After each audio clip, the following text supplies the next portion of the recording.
Welcome to The Edge of Show, your gateway to the Web3 revolution. We explore the cutting edge of blockchain, cryptocurrency, NFTs, ordinals, DeFi, gaming, and entertainment, plus how AI is reshaping our digital future. Join us as we bring you visionaries and disruptors pushing boundaries in this digital renaissance. This show is for the dreamers, disruptors, and doers that are pumped about where innovation meets culture. This is where the future begins. Hi everyone, welcome back to the Edge of Show live at Token2049 Dubai. I'm here with a very special guest, Alex Svanevik, the CEO and co-founder of Nansen. It's great to have you on the show. Good to be here, man. So I understand, we've been talking about how it's a little bit hot. Yes. You just have to do a keynote outside. I did. So that was a little bit of an endurance test for you. Yes, it was actually. I started my talk saying that if I pass out, please call an ambulance, and I will do the same with the audience. But yeah, it was actually a very cool venue. Could have been like 5-10 Celsius degrees colder, but it's good to be here. Yeah, maybe we'll dial back the weeks for next year. And but great to have you. I want to talk to you about your keynote and sort of your thoughts in the industry. But just a little background. Folks, if you don't know, Nansen is one of the leading industry platforms for on-chain analytics, and they've sort of combined together both artificial intelligence and data science. Alex has built one of the most powerful tools in Web3, so thank you for that. My pleasure. It's been a fun journey so far. So tell us a little bit about your keynote and sort of what's kind of the tea leaves telling us at this point in terms of the data on the industry. Yeah. I mean, I try to use these as almost like a bit of a weather report. We just talked about that earlier. But there were a couple of themes I talked about. One big one is what I refer to as the chain wars, a bit like the console wars or the browser wars. Yeah. Right? With the chains are basically all competing to win. If we went back like 4 years ago, I was kind of an ETH maximalist. I was like, ETH is going to take it all. Like, I don't know what's the point of creating other chains. But the data is very clearly telling us that ETH is actually losing its lead. And chains like Solana have overtaken it on lots of different on-chain metrics.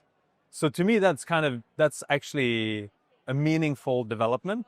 And even on metrics like revenues or gas fees, like total gas fees, it's fallen behind in the last like 3-4 months.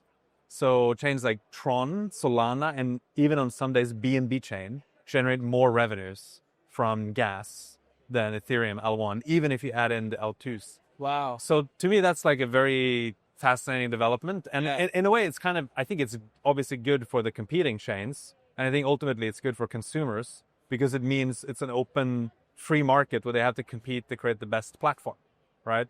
Yeah. So with that said, one burning question that comes up a lot on the show, and I'm sure you think about, is like, does on-chain activity correlate to, token value and token value acceleration? Or, is there a situation now where some layer ones, layer twos are really viscous? They're like great for on-chain activity, but it's hard to retain that value. Yeah, it's a good question. I've looked at a couple of different metrics along these lines, and I think what I would say is, there is definitely some degree of kind of, like, I don't know if you'd call it wash trading or like inorganic activity, but this is crypto, and we give incentives to people to do stuff all the time. So it's like very hard to tease out what is like genuine activity. Right. But I think, one metric that Ethereum still leads on is TVL. And so I think that is an important metric of just capital, like real capital. You can't fake capital. Yeah. Right. So like if you put billions of $20 billion in Aave, right, that's like more than whatever you find on pretty much any other chain. Yeah. So if you look at tokens themselves, I think you probably have to have some like minimal amount of activity to have liquidity and to have good distribution of holders and that kind of stuff. We're actually adding some new features to Nansen.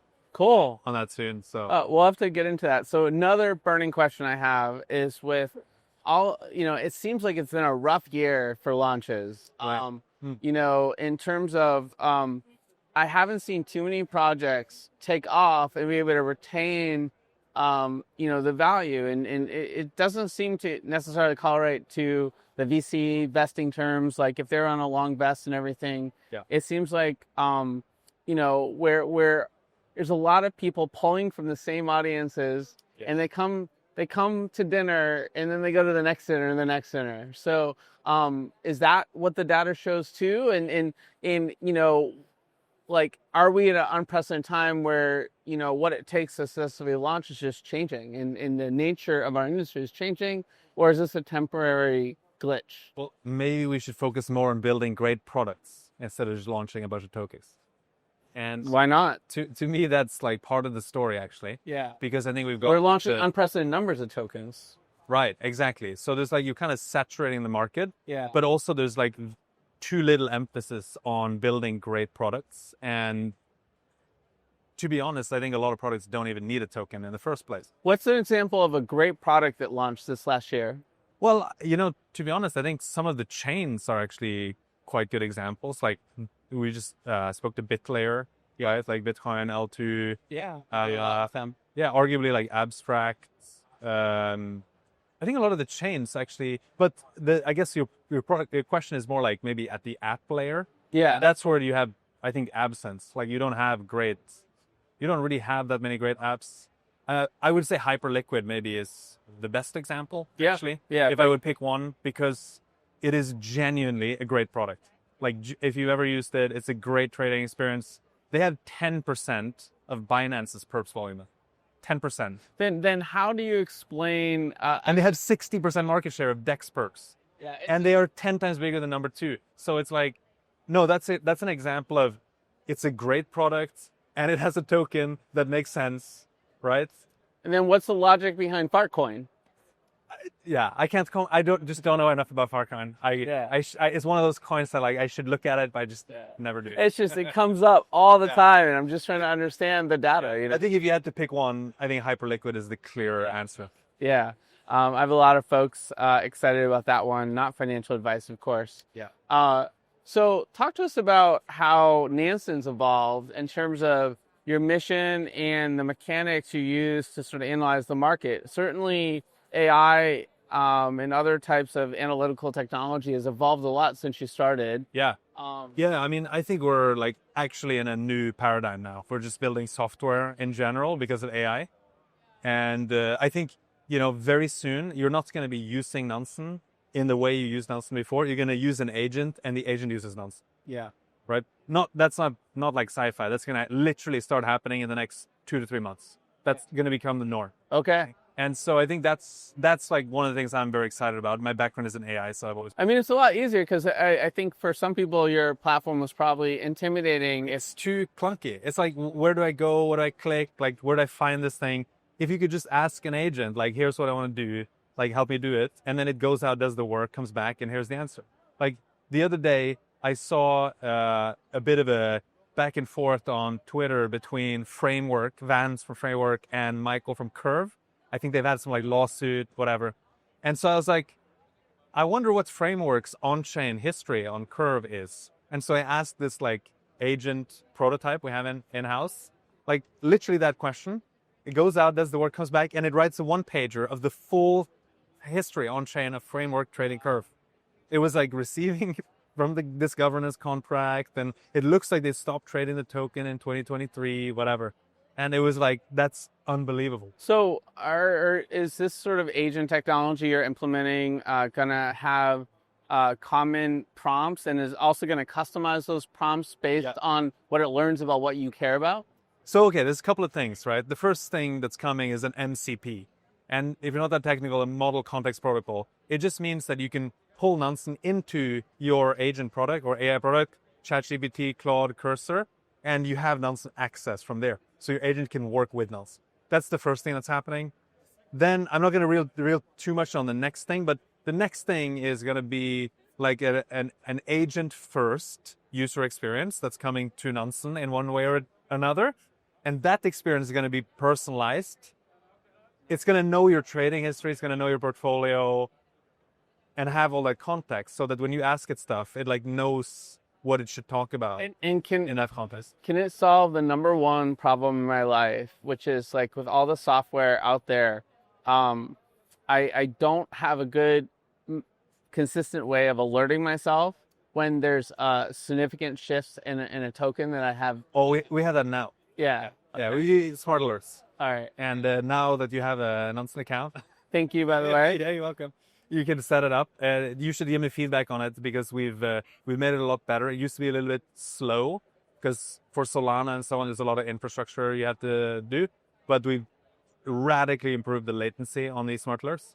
So if you set up alerts for like, I have one on like Pengu, like any transaction over $100,000, I get an immediate alert on my Telegram, just for fun. Yeah. And you can see who is trading it too, because it's Nansen, right? We have like 400 million addresses. I can't wait. Yeah. This is gonna be fun. We should talk about NFTs a little bit. Yeah. What's your thoughts on where it's going at this point and sort of the hybrid NFT sort of fungible, non-fungible economies and the potential there? I think we're clearly at a different point. We're seeing low lows. There's, like everyone said, there's some blue chips that are out there doing their thing. People are asking, will NFTs come back? I don't know the answer. Right.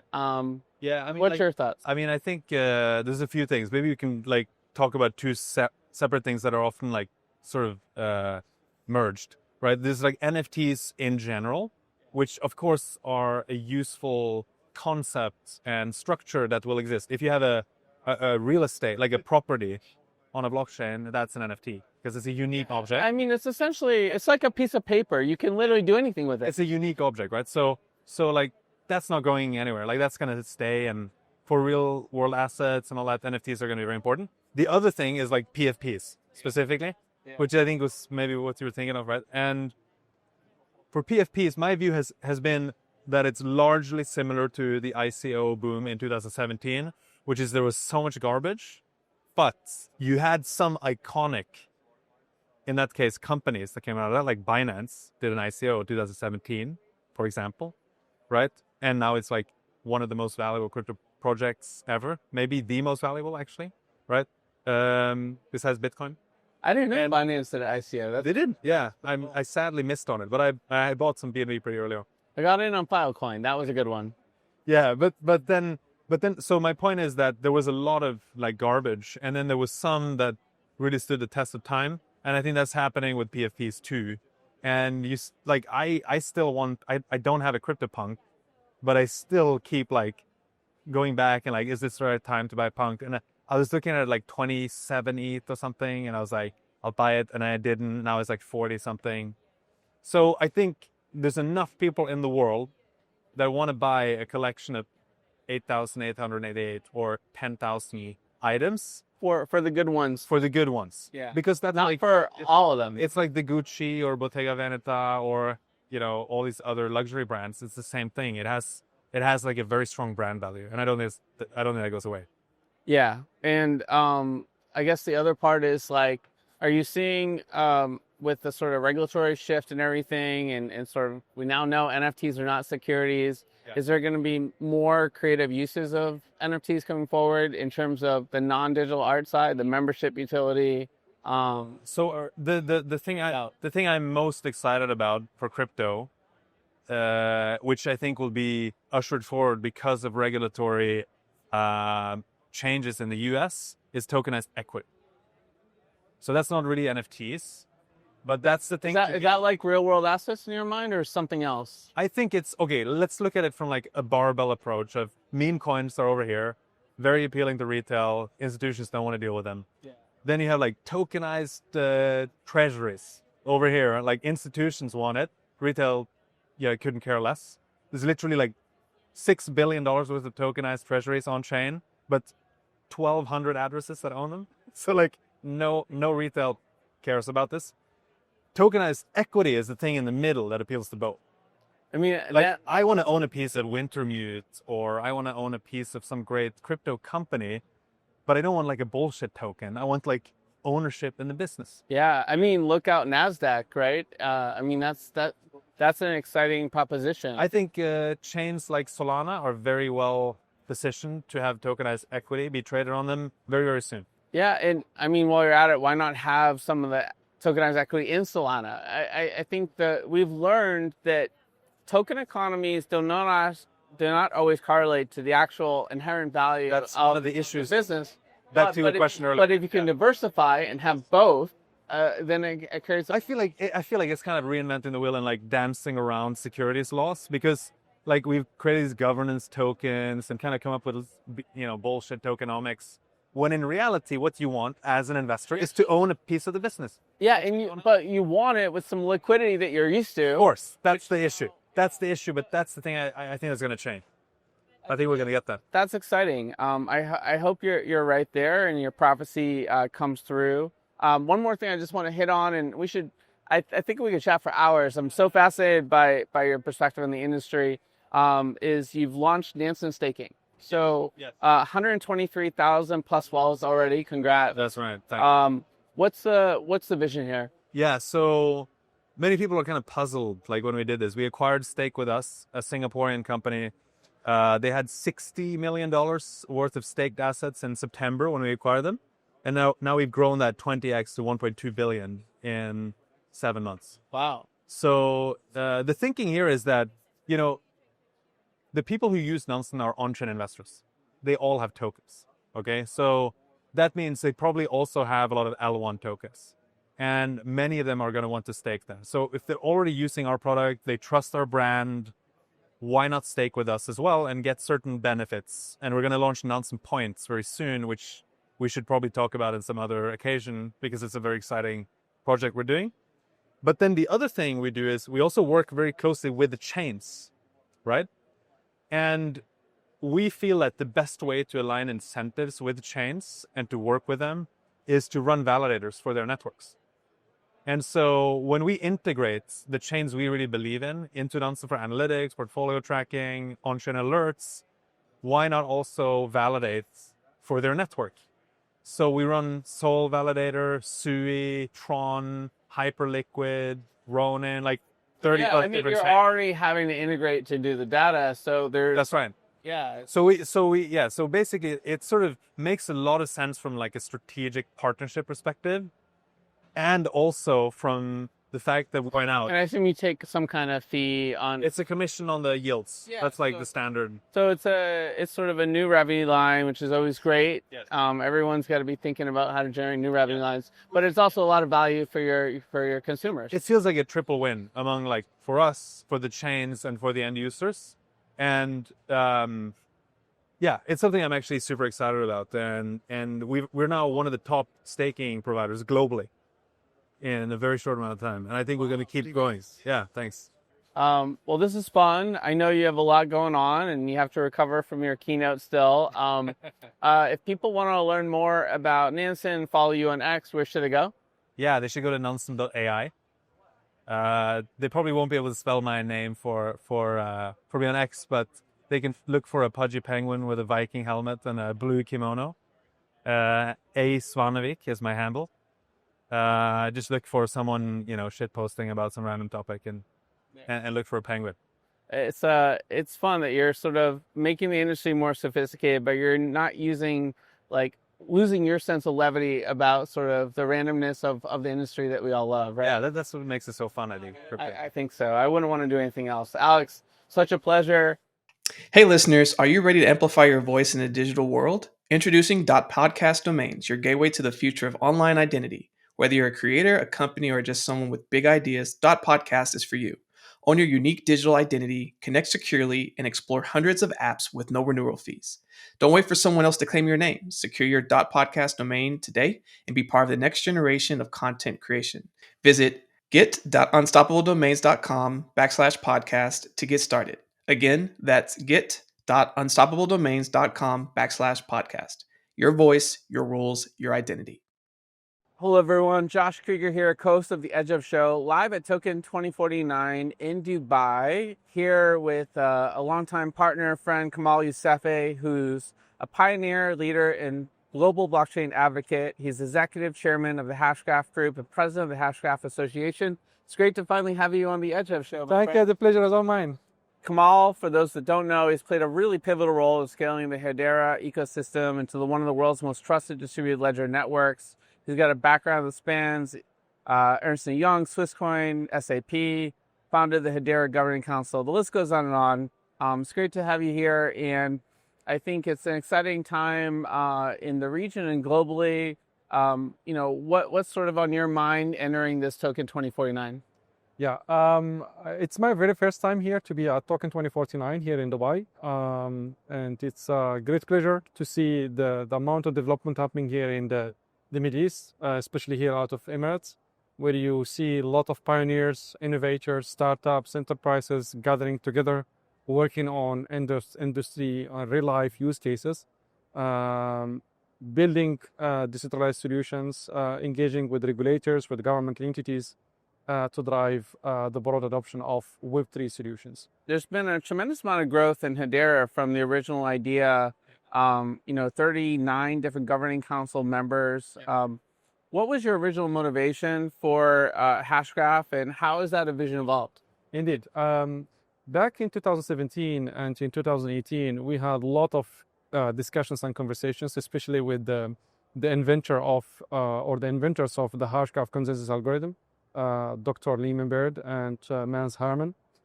And one of the discussions we had is how can we drive the broad adoption and how can we make it easier for highly regulated institutions to build their solutions on blockchain or DLT solutions and technologies. And one of the components, back at the time, we had two options. We had the public ledgers and then we have private ledgers. Back at the time, the most prominent ones were, like, for the private version was Corda and Hyperledger, and versus public ones, which is Bitcoin and Ethereum. And we were kind of discussing how can we make it easier for organizations, because an organization or a highly regulated organization like a bank or an insurance, it's not easy for them to build their solutions on Bitcoin or Ethereum. At the same time, if they build on Corda or Hyperledger, they are compromising on the decentralization and transparency in terms of opening or providing a public and an open ledger. So the idea was, like, how can we be public and accessible to the public, but at the same time governed and managed by a bunch of highly trusted and recognized organizations. And that's where we started with the vision. Okay, let's build a public ledger that is governed by organizations representing up to 11 different industries, coming from different geographies, bringing different views on how to structure and how to govern the network. And that's how we ended up with a governing council consisting of up to 39 governing council organizations, basically big and 14 organizations that are bringing trust, bringing credibility, and also committing to manage and maintain the Hedera network. That's great. So fast forward to today, has it played out the way you expected? Yes, it was not that easy at the beginning, especially with the initial 5 council members. So it took us about 1 year to establish that vision, agree on the mission. And now I think we started effectively in August 2018. And as we speak today, we have over 30 governing council members that are actively engaged in terms of bringing industry use cases, deploying their solutions in their own businesses, and also bringing industry insights on how to shape up the technology and how to shape up the platform so that we can serve the needs of these enterprise-grade organizations. Sort of reminds me of some of the open government stuff I did back in the day, government consulting, where when you have that ongoing consistent dialogue, it creates so many new ideas and possibilities.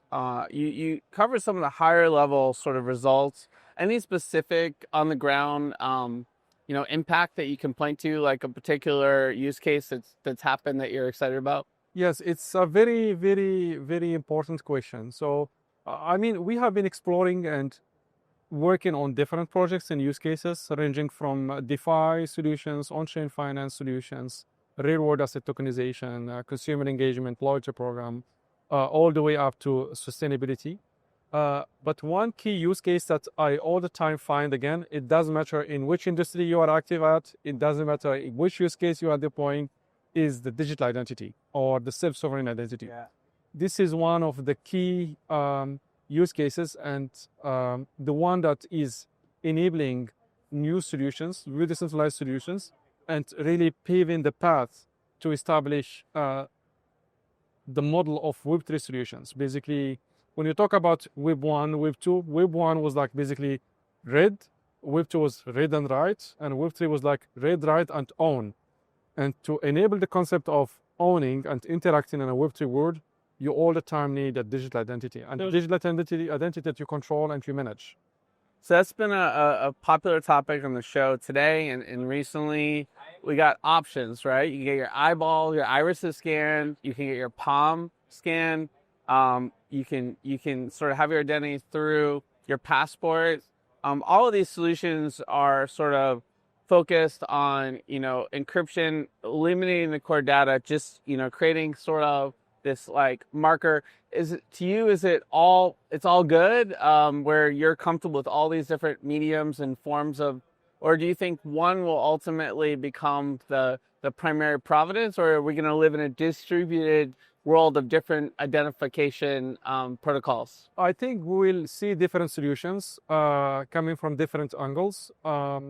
I think we are still far away from having one master solution that handles all the different kind of. And you're comfortable with all those different ID methods personally? To be honest, I think it's needed as we speak today, because it's very hard to standardize everything, and it's very hard to bring all the key players to the same table. It's going to take some time, but it's important to start somewhere, and then the standards and unification of all these solutions is going to happen. It's just a question of time. Makes sense.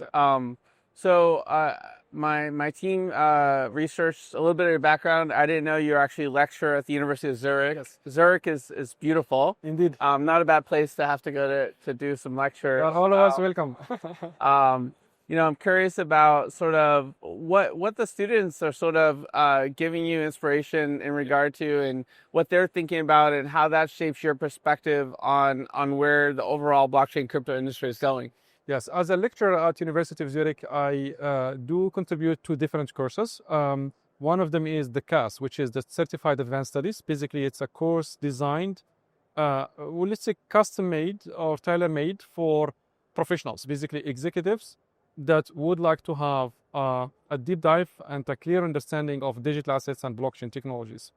From this type of students, so let's say participants in this type of courses, they are all the time interested in understanding the real life use cases. Basically, not the theory, but show me successful use cases that have been implemented and adopted by enterprises. And one of these, for example, is the digital identity. And they would like all the time to understand what are the new business models that the digital identity is opening up for them. For example, stable coins, what type of payment solutions that they're enabling, and what is it in it for them as a business. Real-world asset tokenization. How can real-world asset tokenization revolutionize their businesses? Then you have the second category, which are like students, regular students, that they decide to subscribe or attend, we call them elective modules, basically dedicated modules around blockchain and distributed ledgers. For them is more, give us a roadmap. How can I develop myself to be a pioneer in crypto? How can I be a successful entrepreneur or a successful engineer in the digital asset space? And for them, if you look at it from a holistic point of view, they are all interested in real life use cases that have been implemented, developed, and live deployed in businesses. Yeah, I think that's where things have to go. I think that there's good reasons for enterprises to be watching on the sidelines. Yes. And I think there's much more of a business case now, because the inherent technology is never the issue. It was what baggage comes with using blockchain.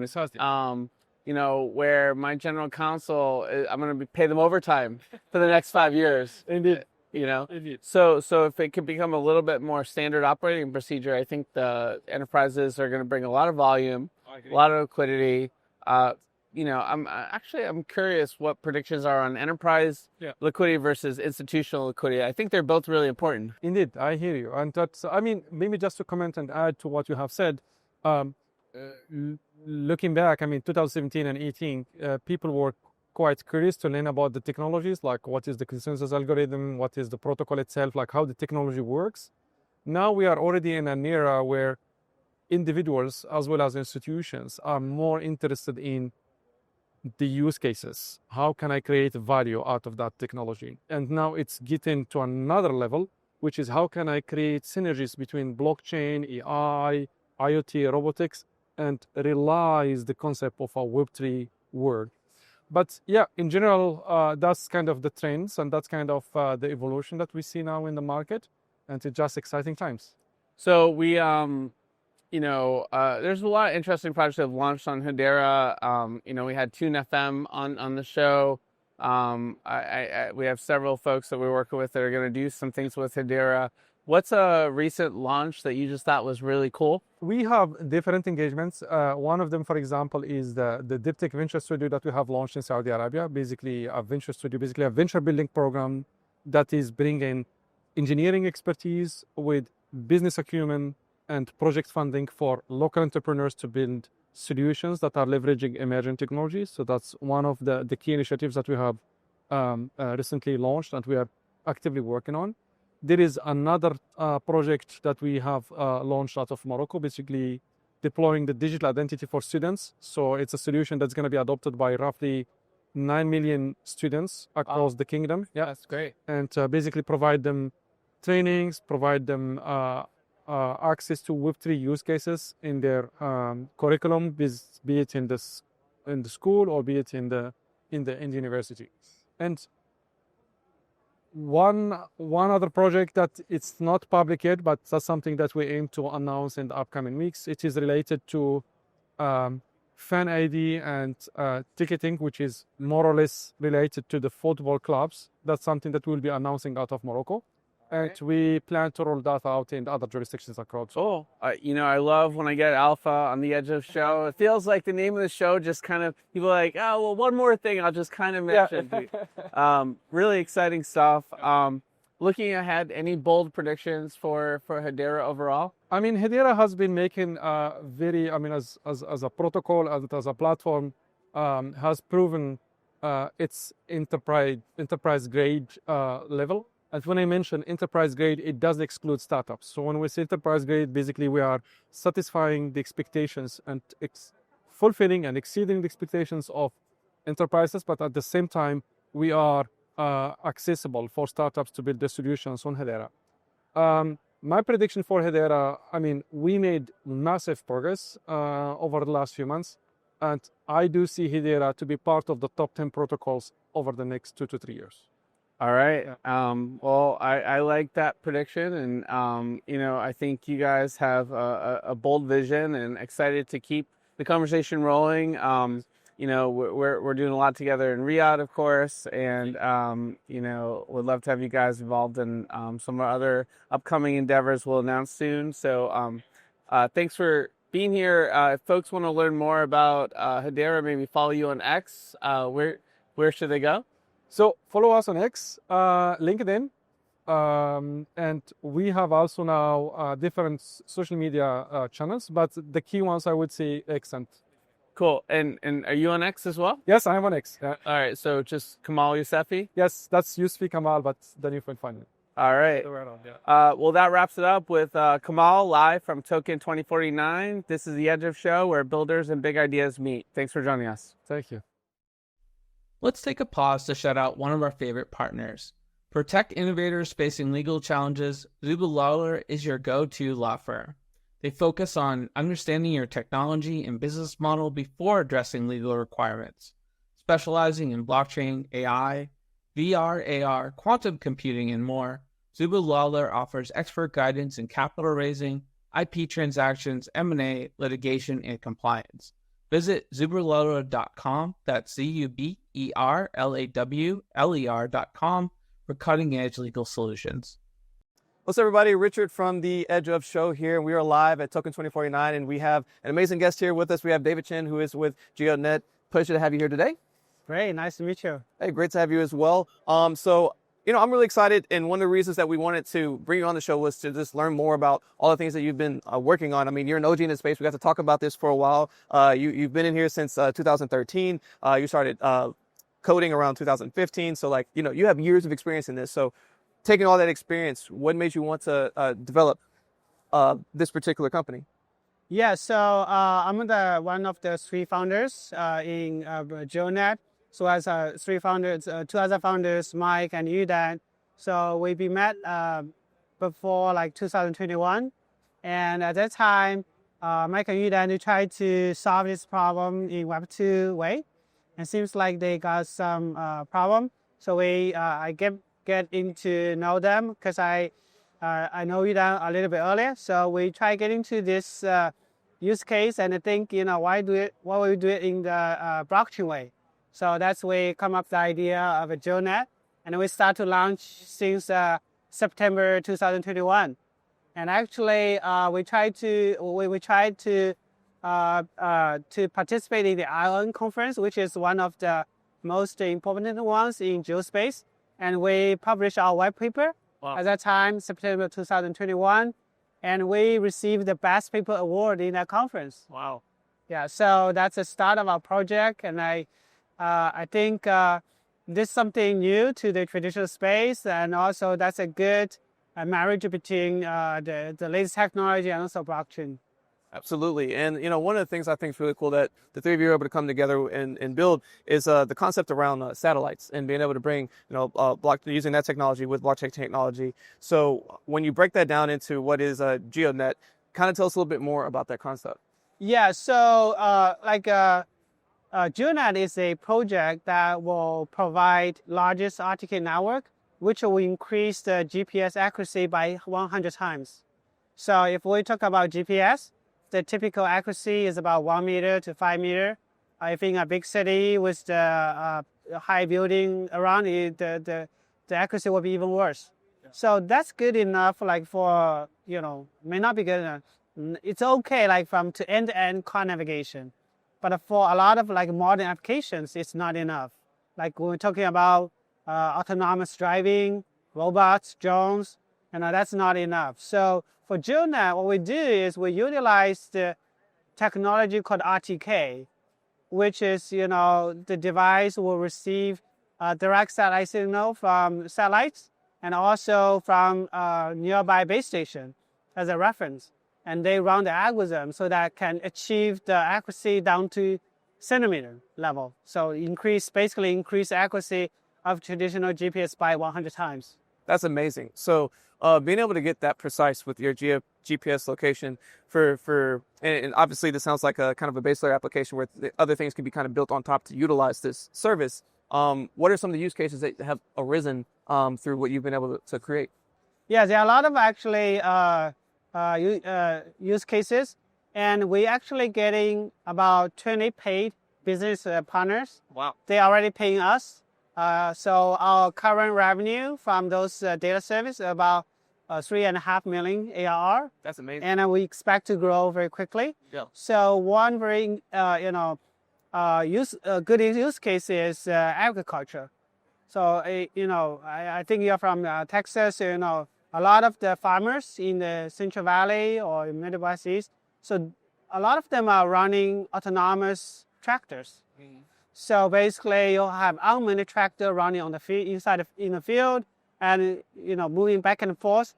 They typically require accuracy less than 10 centimeter. So obviously, GPS doesn't work, right? So with RTK, they can do precise movement of the vehicles. You can, spread the seed, harvest and spread pesticide. So making it precise, you will reduce the waste. You accidentally cut some of the crops, you will produce some waste. So with precise, you can reduce, and also you can run 24 hours. You can run 24 hours. So this technology being there for last 20 years, so it's 10 years. But the problem is there is no available base station coverage. Mm-hmm. We have Web2 providers already doing that. Like the biggest one is Trimble in the United States, and the biggest one in Europe is the Hexagon. But they cover a small area of the places, and up to date, they have about 5,000 base stations, mm-hmm. and we have 16,000 base stations up to date. 3 times more than they have, And also, they've been building this base station for last like 10 to 20 years. And since the launch of the GeoNet, we only work on this about a little more than 3 years. So we spent 3 years and reached 3 times bigger than traditional Web2 companies. Wow. That's a lot of growth. And the precision, like you said, is vast. I mean, just thinking about what you're doing with agriculture, I can immediately think of like several of the use cases that come about. But, one of the things with this is just making sure that you can prove that this model works and then kind of go from there. So as you kind of look out, like at the time of this, it's 2025. I'm sure there's several other things in areas that you're looking at. What does kind of the roadmap look for the rest of this year on into the future? Yeah, so we'll continue to explore the Web2 business because that's it's a proven business model. We got paid customers, and it's continuous growing at a very fast speed, 400% a year. So we are continue to explore this part, and also we are looking to a broader view of our project. So we, as a crypto project, we will also look into Web3 side. So that's our data is also be very useful for Web3 applications. So if you look at the GPS, so the accuracy is one thing. The other part is it can be easily faked. You can fake your device. You can fake your GPS position to be somewhere in the desert or even on the top of the Mountain Everest.